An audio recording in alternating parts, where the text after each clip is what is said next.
The scream pierced the humid summer night like a knife through flesh, echoing off the cracked sidewalks of Elmwood Heights, Ohio, a forgotten corner of the Midwest where dreams went to rust.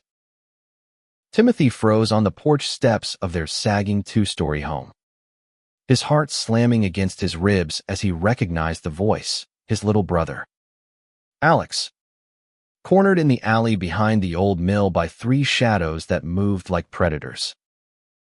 Blood roared in his ears, drowning out the crickets, as he bolted toward the chaos, the weight of unspoken secrets crashing down with every stride. In that instant, he knew he'd burn his own hidden life to ash if it meant pulling Alex from the fire. Timothy burst into the alley, the gravel crunching under his sneakers like breaking bones. The air reeked of stale beer and teenage sweat, the kind that clung to the rusted chain-link fence separating their world from the derelict factory beyond. Alex was on the ground, knees drawn up, his backpack spilled open like guts, textbooks splayed in the dirt. One of the boys, Jake Harlan, the quarterback with a sneer that could curdle milk-pinned Alex's shoulder with his knee, while his cronies, buzz-cut twins from the auto shop class, laughed like hyenas, one dangling Alex's phone with its cracked screen showing a blurry selfie of two boys holding hands at the county fair. "You think you're funny, freak, posting that queer shit online," Jake snarled, his fist cocked back, knuckles white under the sodium glow of a flickering street lamp. Alex's face was a mask of defiance cracking under terror, his lips split and blooming red, but his eyes those wide, storm blue eyes so like their mother's locked on Timothy with a plea that sliced deeper than any blade. "Get off him." Timothy's voice exploded from his chest, raw and thunderous, scattering the boys like startled crows. He charged forward, shoving Jake hard enough to send him sprawling into a puddle of oily rainwater. The twins hesitated, their bravado flickering. But Timothy didn't give them a second, was a whirlwind of fury. All 6 feet 1 inch of lean muscle from years hauling hay bales on their uncle's farm. One punch cracked against the twins' jaw, the other a knee to the gut that folded him like cheap lawn chair. Jake scrambled up, wiping mud from his Letterman jacket, eyes narrowing to slits. "Stay out of it, Hayes. This ain't your business. Your brother's the one waving the rainbow flag like an idiot." Timothy's breath came in jagged bursts, his hands trembling not from fear, but from the dam breaking inside him. Alex was scrambling to his feet, clutching his side, whispering, "Tim, don't they'll kill you too." But Timothy saw it all in a flash, the whispers at school about Alex's weird poetry in the lit mag, the way he'd caught his brother staring at the new kid from the city, Ethan, with a softness that mirrored Timothy's own buried longing. Their father, a steelworker with calluses like armor and a Bible-thumping sermons at the dinner table, had already grounded Alex for acting soft. And their mother, bless her, buried her head in church potlucks, pretending the cracks in their family weren't widening into chasms.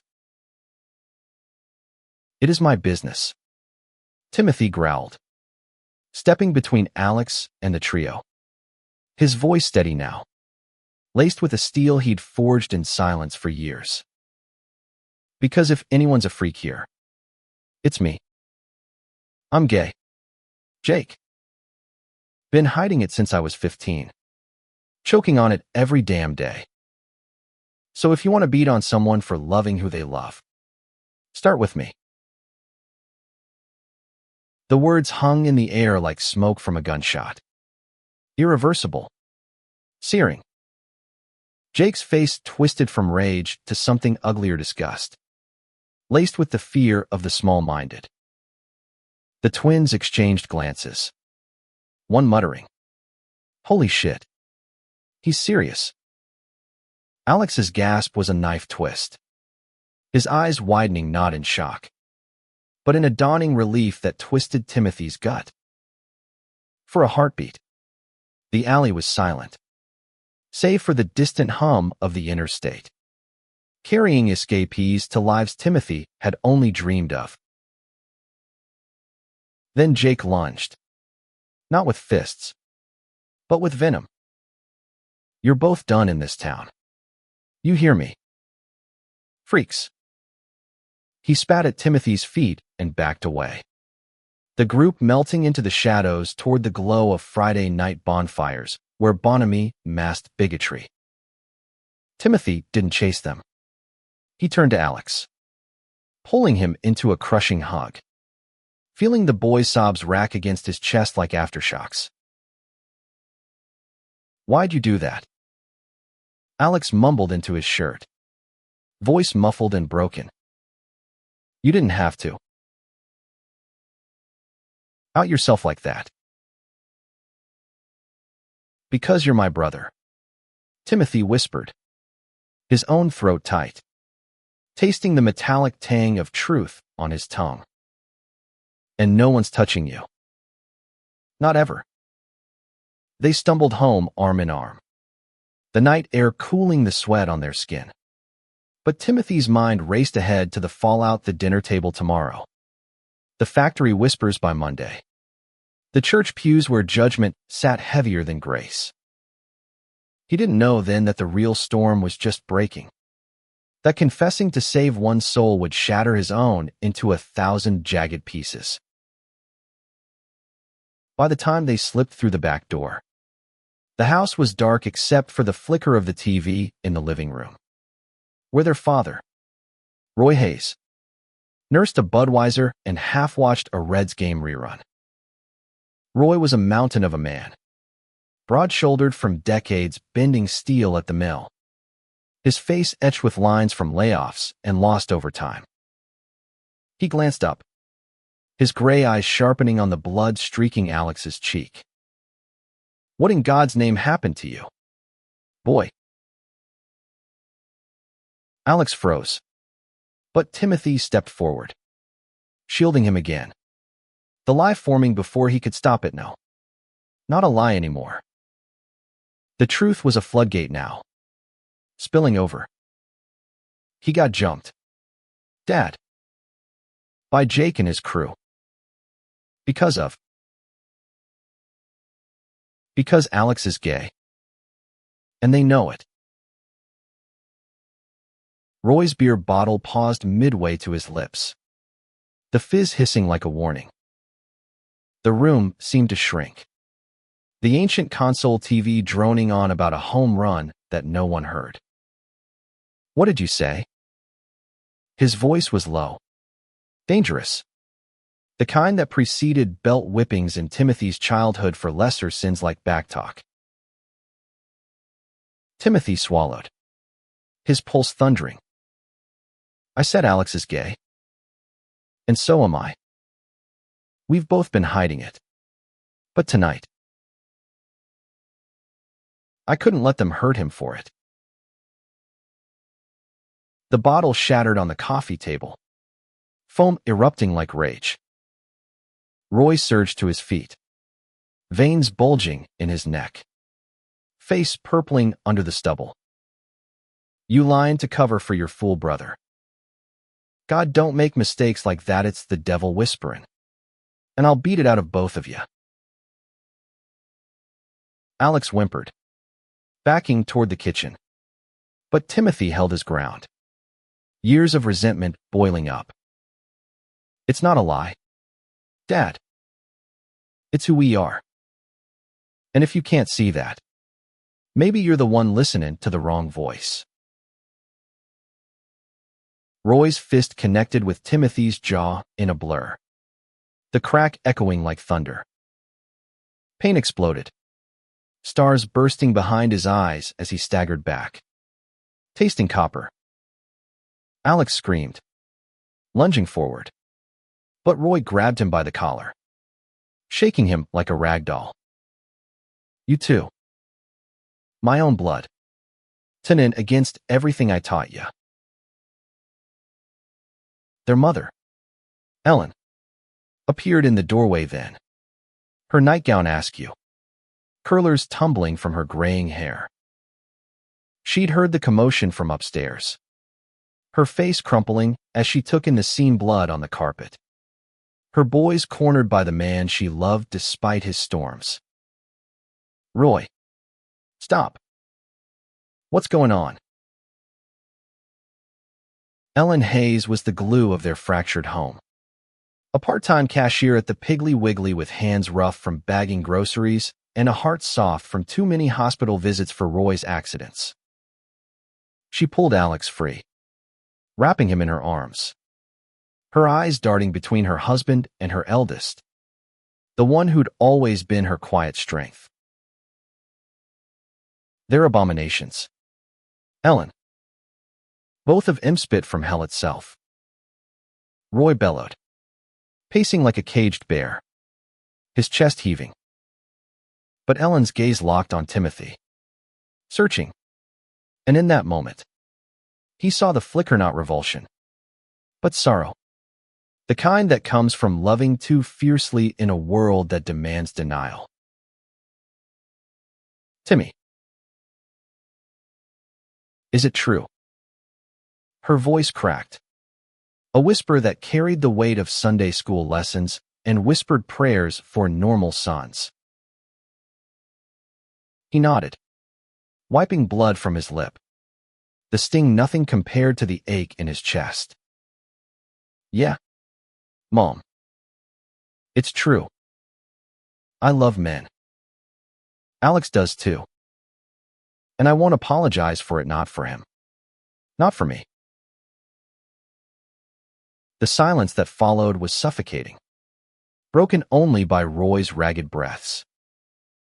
He stormed out the front door, slamming it so hard the windows rattled, his truck roaring to life in the driveway minutes later, tires squealing into the night.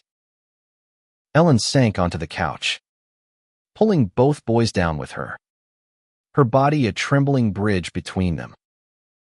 Oh, my babies, she murmured, stroking their hair, tears carving tracks down her cheeks. What have we done to make it so hard?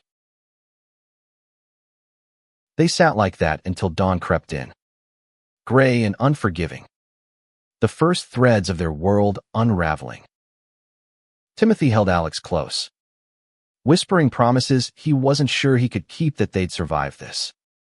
That love like theirs wasn't a curse, but a quiet revolution. But as the sun rose over the mill's smokestacks, smudging the sky with industrial haze, he felt the ground shift beneath him. School would be hell tomorrow. The town grapevine faster than gospel. And Roy, when he came back, fists or fury first, Timothy knew the real fight was just beginning. Word spread through Elmwood Heights like wildfire through dry cornstalks by noon the next day. The high school hallways buzzed with whispers sharper than switchblades. Timothy skipped his morning classes at the community college across town, holing up in the library with a throbbing jaw and a borrowed ice pack, scrolling through his phone for escape. But escape was a joke. Jake had already posted a blurry video of the alley scuffle on Snapchat, captioned, "Hayes Brothers Out Town's got 2 less men now fags." The views climbed into the hundreds. Comments a cesspool of slurs and laughing emojis. Alex texted him from the nurse's office, "They won't let me leave." Dad called the principal. Said I'm unfit for school. Timothy's stomach twisted, rage simmering low. Roy hadn't come home after the blowout, crashing at his bowling league buddy's garage instead. But his shadow loomed a call to the school, probably laced with scripture and threats.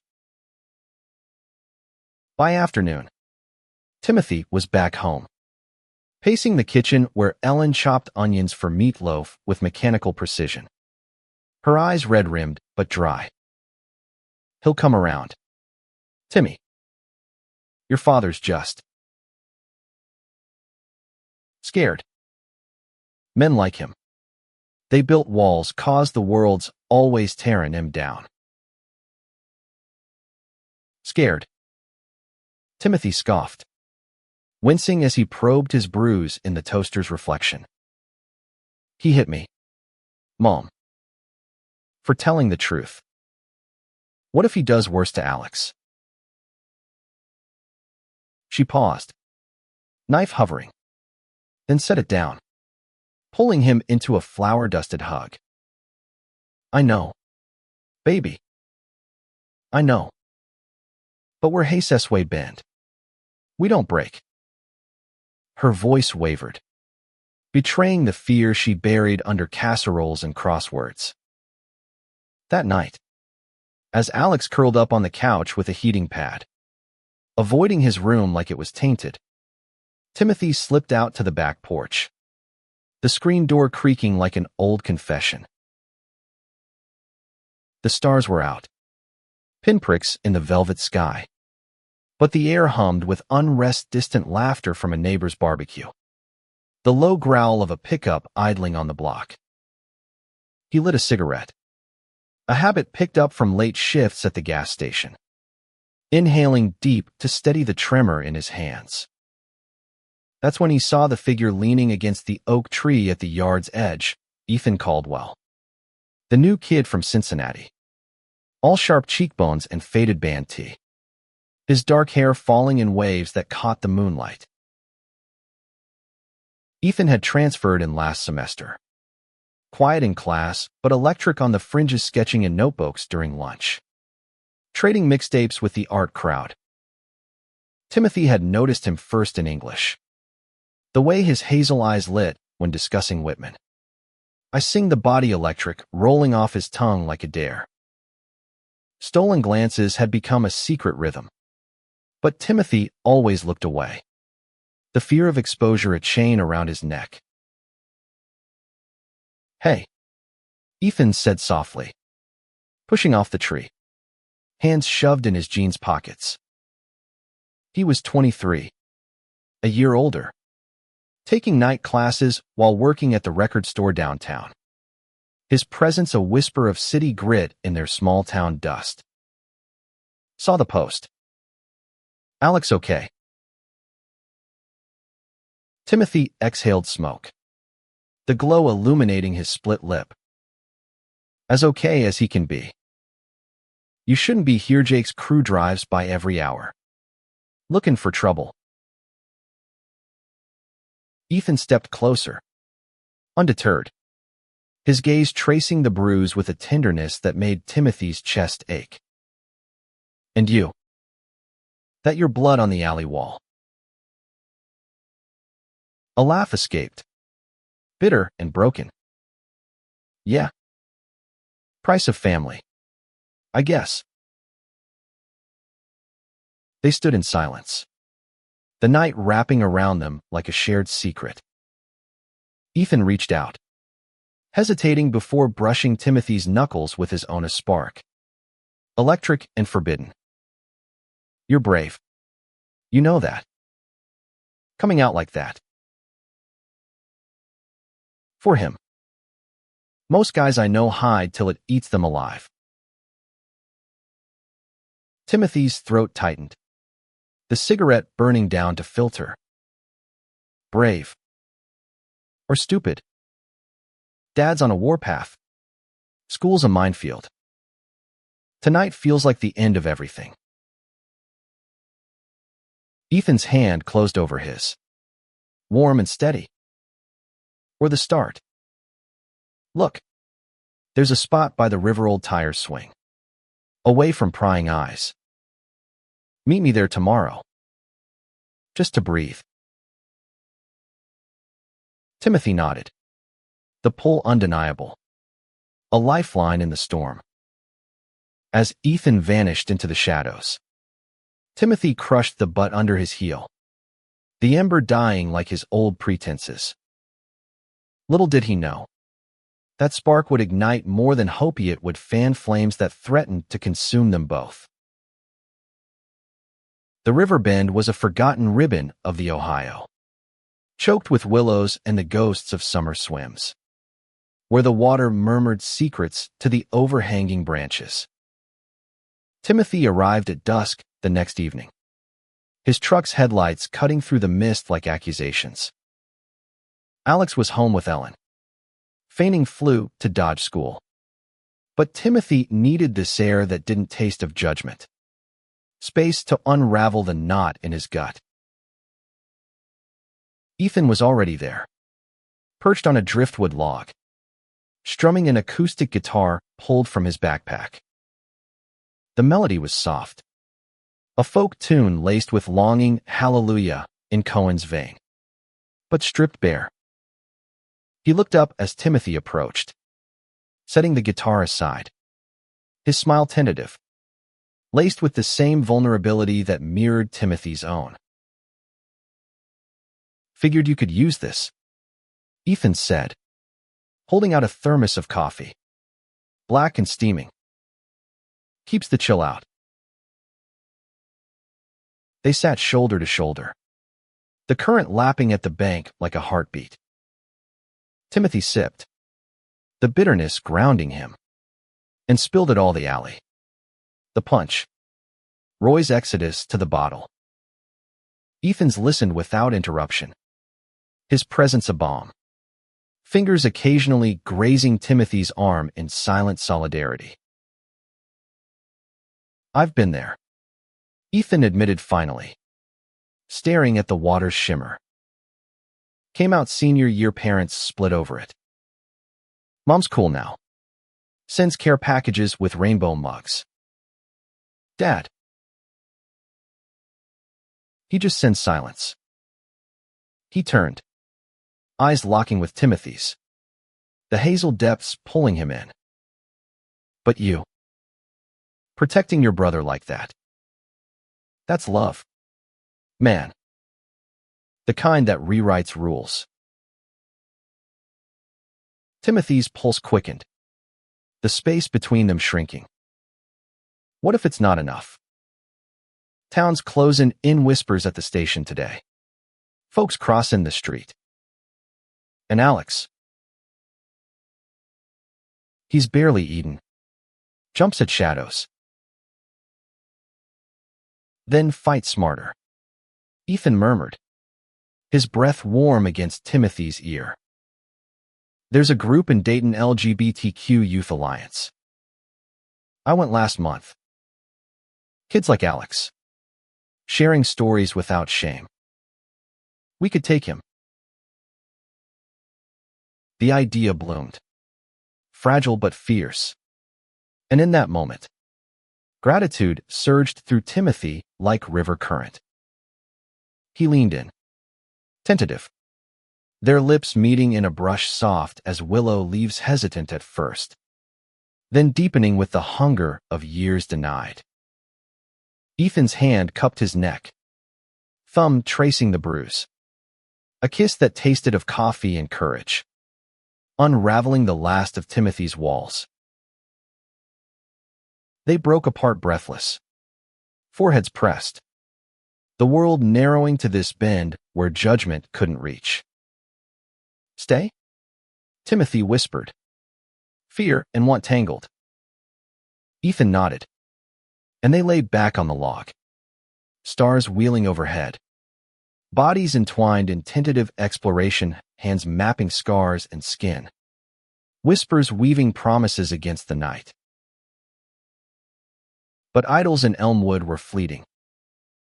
As they dressed in the moon's silver, headlights pierced the trees. Jake's truck, engine growling low, circling like a shark. "Shit," Ethan hissed, grabbing his guitar. "Go, I'll handle this." Timothy hesitated, heart pounding, but bolted into the underbrush, thorns snagging his jeans. From the shadows, he heard the confrontation, Jake's slurred taunts. Ethan's calm defiance turning sharp. A scuffle. Then tires spinning mud as they fled. Timothy emerged later, finding Ethan nursing a split knuckle. Grin crooked. Told you smarter. Not harder. They drove separate ways. But the kiss lingered. An ember in Timothy's chest. Home was quiet, Ellen asleep. Alex sketching in his room. The lines fierce with unspoken pain. Where were you? Alex asked. Not accusing. Just curious. Somewhere safe.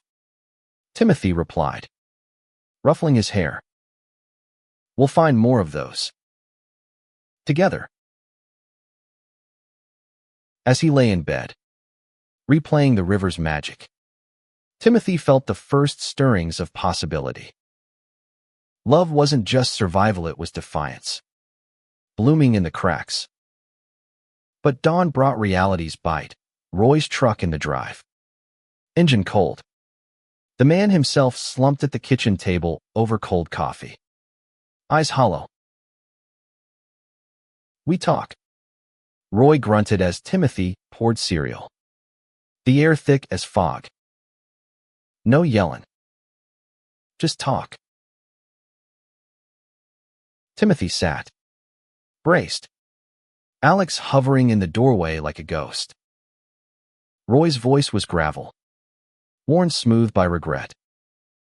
I ain't proud of last night. Hitting you. That's not me. But this you toot's like losing my boys to some disease. It's not a disease. Dad. Timothy said evenly, though his fists clenched under the table. It's us. Always has been.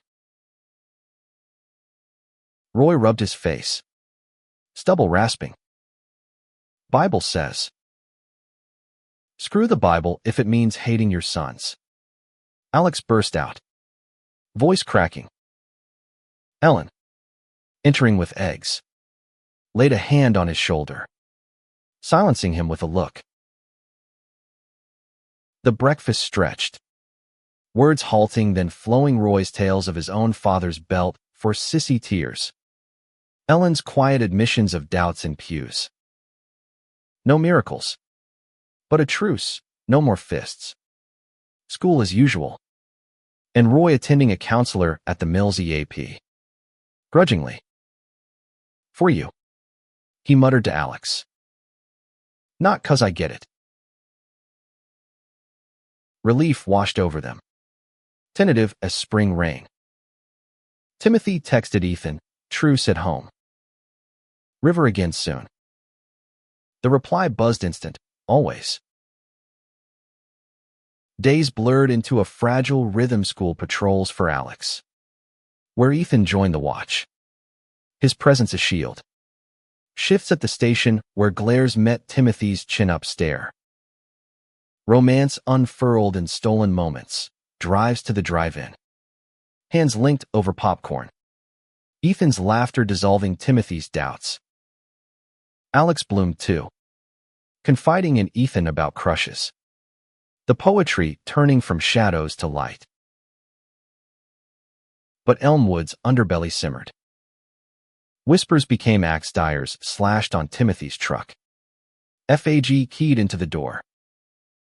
Jake's crew escalated, cornering Ethan after a shift, leaving him with cracked ribs and a warning. Stay away from the Hayes trash.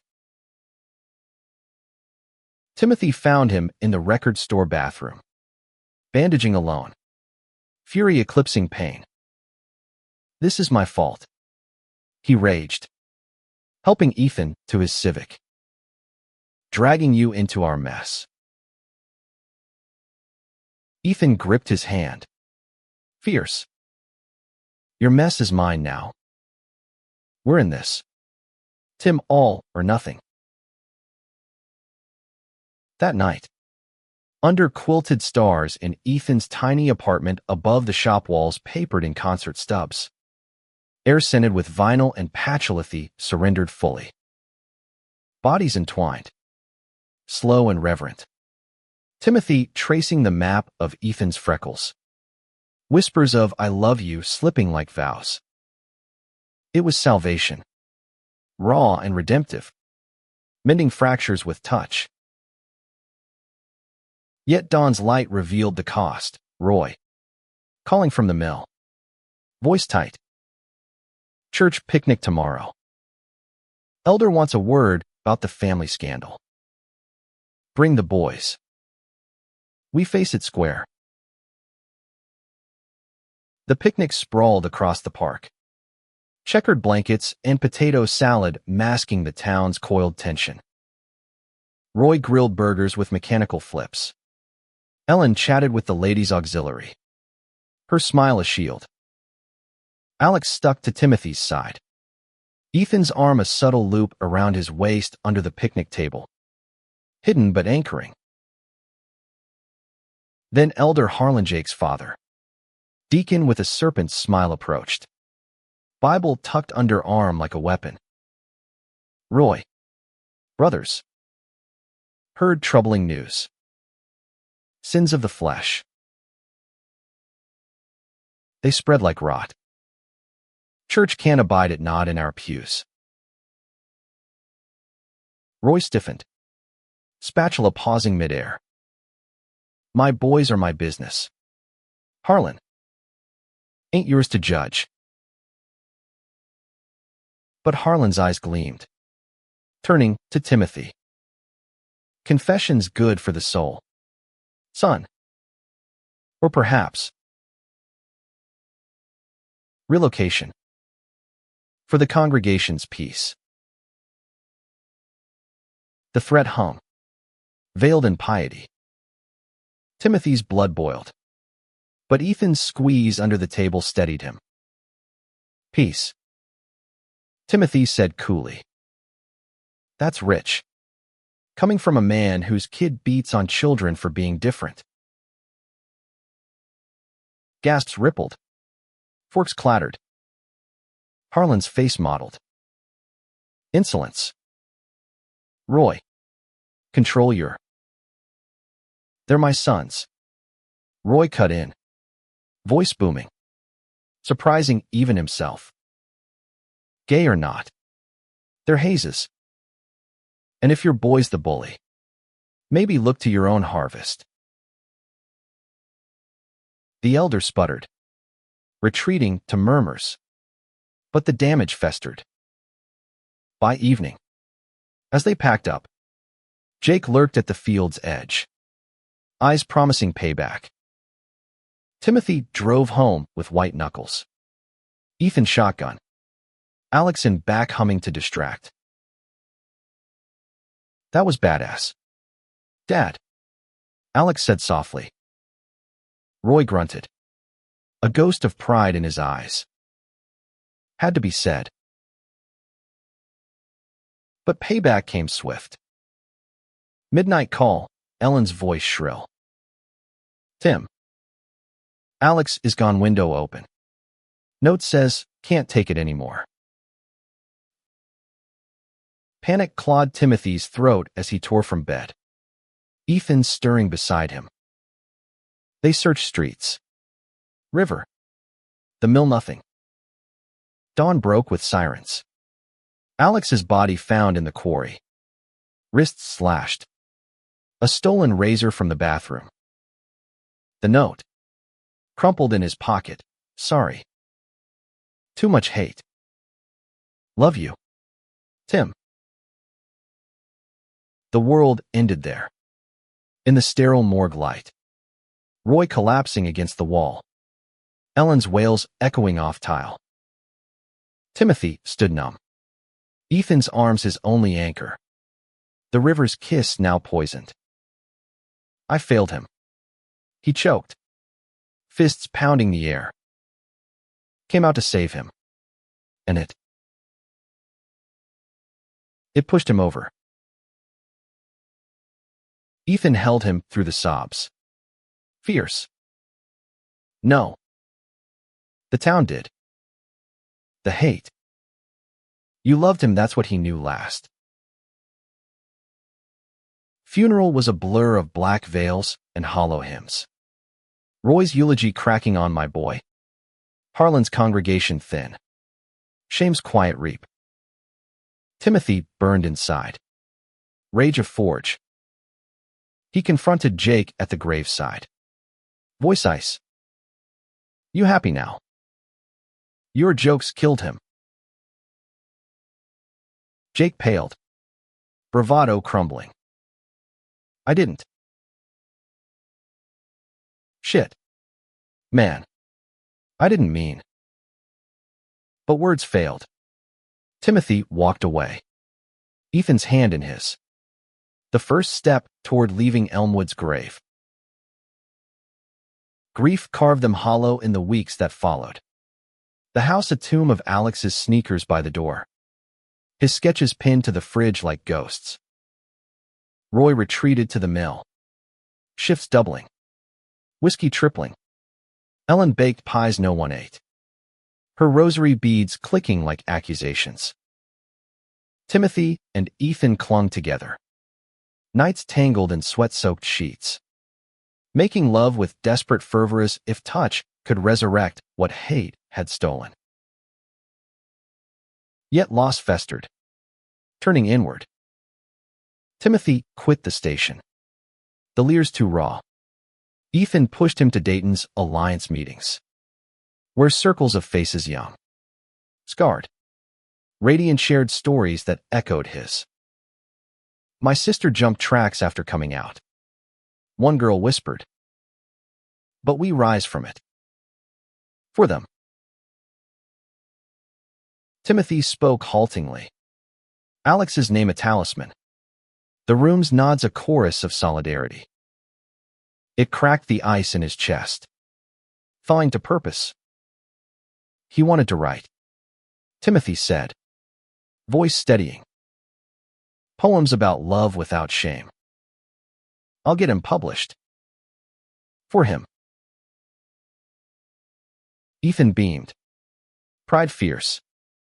And that night, in their shared apartment boxes still unpacked, walls echoing, they celebrated with slow dances to Alex's favorite mixtape. Bodies swaying to What a Wonderful World. Tears salting kisses. But Roy's silence grew. A chasm widening. One rain-lashed evening. He showed at the door. Hat in hands. Eyes bloodshot. Need to talk. About the boy. Timothy let him in. Ethan hovering in the kitchen. Coffee brewing like truce. Roy sank into the couch. Voice rough. Therapy. They say grieve together. But I pushed him. Called him weak. God. Tim. I killed my son. No. Timothy said. Sitting across. The bruise long faded but pain fresh. Hate did. Yours. Harlan's. The town's. But you stopped it at the picnic. That's something. Roy's shoulders shook. Sobs guttural. Forgive me. For the punch. The words. For not seeing you sooner. Timothy crossed the room, pulling him into an embrace awkward. Bone-crushing. Healing. Yeah. Dad. For Alex. We all try now. Ellen joined soon after. Her pies a bridge. Family dinners tentative but thawing. Roy even shook Ethan's hand. Gruff, take care of him. He's all I got left. Spring greened Elmwood. But Timothy's roots loosened. He enrolled full-time at college, majoring in lit. Ethan's encouragement a wind at his back. Alex's poems hit a local zine, Whispers in the Willow. Raw verses of boyish longing drawing letters from kids nationwide. Echoes of thanks. You saved me. One wrote. Reading him. I told my folks. The quarry. Once tomb. Became memorial, a stone-etched Alex Hayes, lover of light. Rainbow flag tucked in wildflowers. Timothy visited with Ethan. Roy sometimes tagging along. Words few but weighty. One anniversary night the alleys echo Timothy proposed under those same stars. Ring simple silver. Engraved electric. Ethan yes-ed through tears. Their kiss a vow against voids. Years folded, wedding in Dayton. Roy walking Timothy down aisle. Ellen dabbing eyes. Roy mellowed. Volunteering at the Mills LGBTQ hotline. Voice gruff, but kind. Elmwood changed, slow Harlan ousted. Jake fleeing to Cleveland. Whispers to welcomes. Timothy's novel dropped, Brother's Shadow, bestseller in Queer Lit. Proceeds funding scholarships. At readings. He spoke of Alex. He fell. But lifted us. Love isn't salvation, it's the fight after. And in quiet moments. With Ethan's head on his chest. Timothy knew, worlds fall. But from ruins. Rainbows arc enduring. Defiant. Whole.